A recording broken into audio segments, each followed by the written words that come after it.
from your have-to. My what?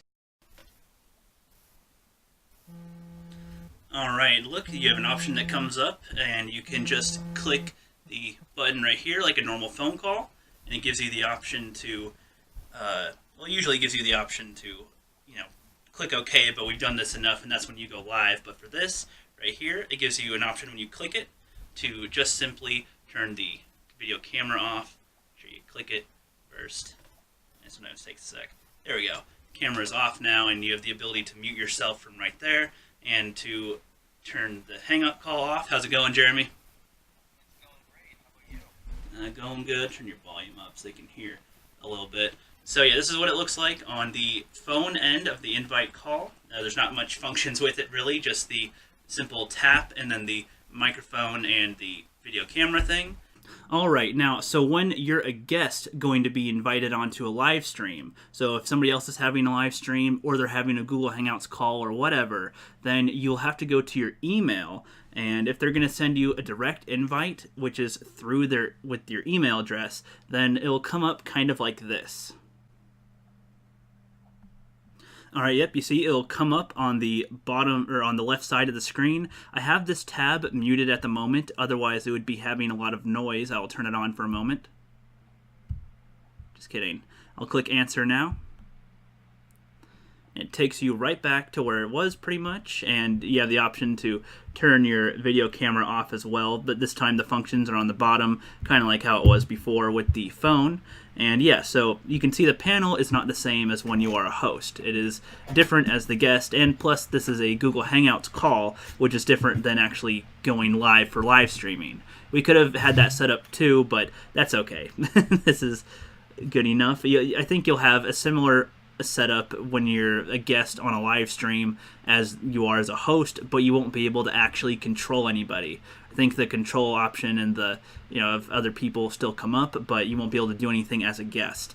So hey, yeah, it actually makes it a lot easier. There's a lot less pressure. You just kind of go along with the flow and let the host do all the interactions with the chat. Although you could certainly do that as a guest. People will like you a little more. But yeah, being a good guest is just basically, just sitting back and letting it all happen, and just common courtesy. And there are a few tips as a good guest if you want me to go through that. Yeah, exactly. Go ahead. Is that cool? Yeah, go ahead. Okay, so one of the first things just to know is just what I just said. Just common courtesy goes a long way. Like if you're naked or something, like turn the video off. No one needs to see that. No one needs to get demonetized because a guest doesn't know how to turn off their damn camera. Yep.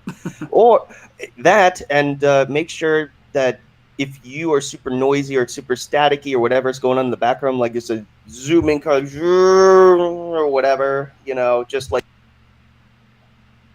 and there you go. Just mute it if you're like a heavy breathing or something, or just you tap the mic or fumble around. Yeah, if you have papers around you or something that you're siphoning through, you can mute your microphone. If you're trying to eat or something while you're doing it, mute it so people don't hear you chew.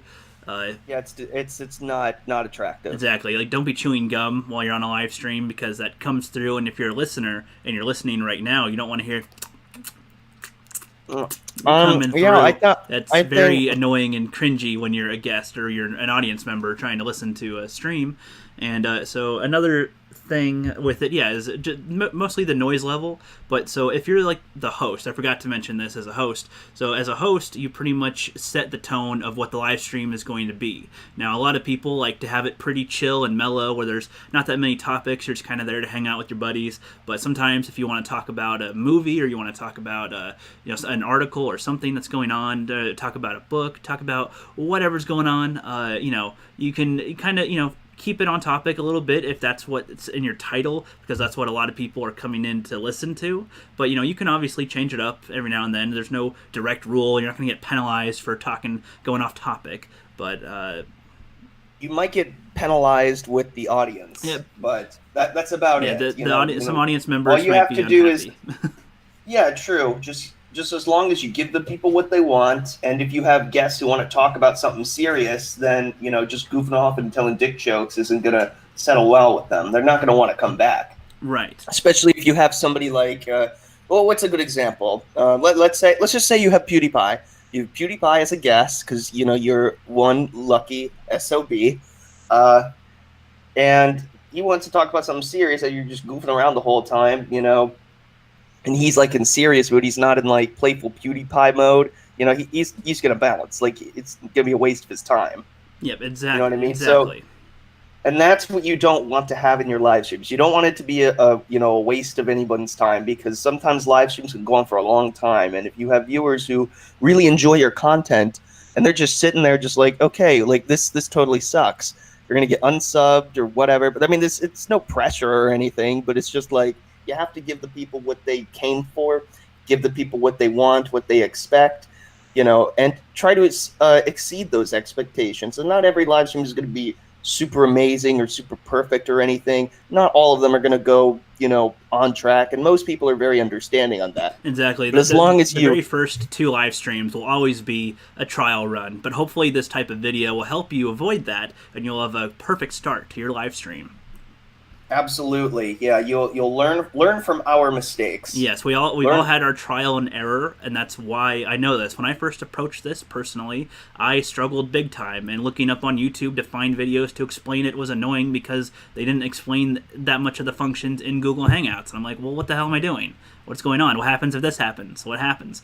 Sometimes people will sound robotic if their face is too close to their microphone and they're talking too loud. Then it won't pick up all the correct noise, and it'll sound beep, beep, beep, beep, beep, or it'll just sound irritating on the ears, or it'll just cut out completely for a bit and then restart. You probably had that happen a few times with other people on live streams too, huh, Proper Jeremy?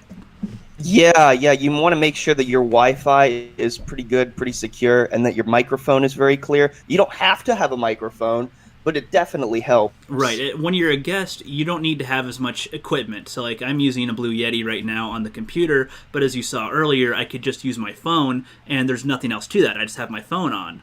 But if you're going to be a host, you have to have your headphones, a microphone. If your computer has a built-in mic, then that's fine too. You don't need a camera, but if you want to show anything, then that's probably a good idea. So, I think that... Yeah, definitely. If your volume is too low, sometimes when you're the host, it can be a little problematic. To use one of those fun words that we all love. Yes. Problematic, but legitimately problematic.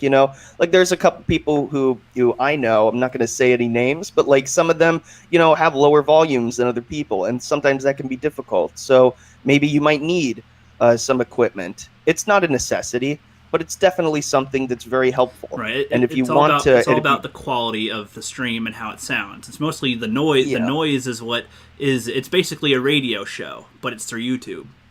Yeah, that's why the audio has to be very clear. You don't have to look pretty at all. That's why you have people who go into a booth and who are recording lines in Family Guy. Mila Kunis doesn't have to get into any makeup. She can just roll out of bed and do the voice. Yeah, exactly. Great example. All right. Hey, thanks for having me, Rookie. I really like and appreciate that. Thank you so much. All right. Have a great day, everybody. Yeah. Bye, Proper Jeremy.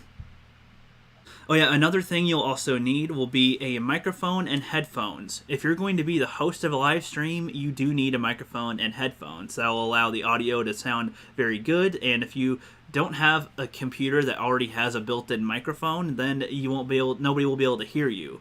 And the headphones allow you to hear the people that you're talking to in the live stream. But if you're the guest of a live stream, then you don't need all of this complex equipment. If you're a guest and you're just invited on your phone, then you don't need a microphone because your phone already has one built in it. And it also has a headphone jack. If you don't want people around you to hear the conversation, you can plug in headphones and it'll be like a private little phone call you can hear from your phone. But if you're on your computer and you're a guest, if you don't have a microphone on your computer, then you might need one if you're a guest also, which will also mean you need headphones. But I don't know if there's specific people that have had different experiences with it working without another microphone or headphone situation.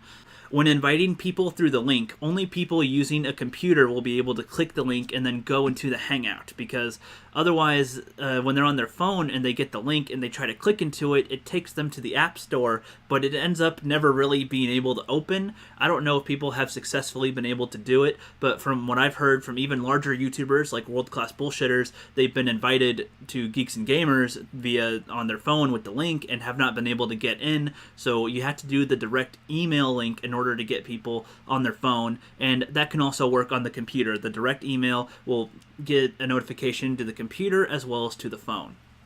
Alright, I think that about covers it for how to live stream using Google Hangouts. I'm sorry if this video was very long, but I literally went through as much as possible to make this as clear as possible to make sure that there are no issues with live streaming, so that you can just go, okay, how do I live stream? And then look at this video and you'll find all the answers that you can, and bada bing, bada boom. I will have some timestamps in the description. I should put that in the beginning, but that was a little mistake while I'm doing this. I'm doing it unscripted. So I hope that this helped everybody. Let me know if I missed anything, and have a good rest of your day, everybody.